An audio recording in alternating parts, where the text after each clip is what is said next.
does Islam make someone forget their culture and heritage? I think Munir Ode Sahib, he answered the question. In fact, one sentence, he said, Islam has no geographic boundaries. He mentioned very, very beautifully, which means, you know, of course, your question which you mentioned is, should I abandon my culture?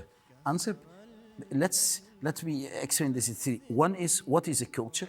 And what is, in this case, the other part of a counterpart is a civilization. Any material part of a society, the progress, the military part, the material part, the educational part, all of this falls under civilization. Like we see the Roman Empire, very powerful, but they never achieved a high form of morality. Now, the cultural side is in fact the spiritual, the moral side, the religious side of a society that is called culture. As simple as the soul, can you say, is the culture, and the body is this, for one side you can say kind of civilization. Now, if you take this together, then we have to understand in the Western society at the moment, the culture was based on Jewish, including Islamic, although they do not acknowledge it, Islamic as Christian values, which are on decline. It's replaced by atheism. Now, if you look to atheism, what is it doing at the moment? In fact, they are not threatened, the West is not threatened by Muslim values, Islamic values. They are threatened by atheistic values. In fact, all the laws which are passed through an atheistic government or society, what kind of laws are going to be enacted, made, are all based on full, unrestricted, unbridled freedom to express yourself as you wish, even if I hurt others, unrestricted freedom of desires, do whatever. Islam is the opposite. It says inhibition, you see, control your desires, and a balanced society.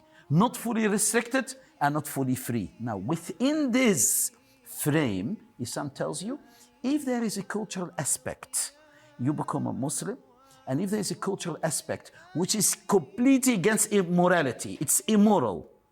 That's why the Quran says, إِنَّ اللَّهَ يَأْمُرُ عَنِ الْعَدْلِ وَالْإِحْسَانِ وَإِيتَاءِ ذِي الْقُرْبَى وَيَنْهَى عَنِ الْفَحْشَاءِ. If it is causing immodesty, indecency, munkar, creating chaos, disorder in the society, wrongdoing, and creating rebellious attitude against the state, if you have this, then Islam said that cultural aspect should not be part of your Islam. But otherwise, you have Pakistani clothes, you have both of you. He has the Arab show, you see it. Although I'm Arab, I have here European clothes, but we wear as well the Arab clothes. Islam leaves, you can live as you wish according to your culture and have your relationship with Allah. I think sometimes people ask this question because when people embrace Islam, sometimes they change their name, or there's certain food that now is prohibited and their loved ones don't understand this particular. I will tell you this point. There is no Islamic name. There is no Muslim name. There is no Muslim. There is no name which converts. Do you see any name which converts? We convert, but not a name converts. You see, it's better to have like Munir, Ibrahim, or you have Rabib, or you have Uthman. You see, we use Arabic names like Tahir, you see, you know, the pure one, or the one who purifies. The meaning is so beautiful, use the Arabic name. But if someone called Jonathan Butterworth, for example, in our community, his name is Jonathan, there is no problem with it. However, last thing I want to, when these Christian missionaries in the past went to Africa, it is a psychological element. They said, instead of preaching, you know, enslave the small children, call him Tim, call him Johnson, call him John, call him Peter.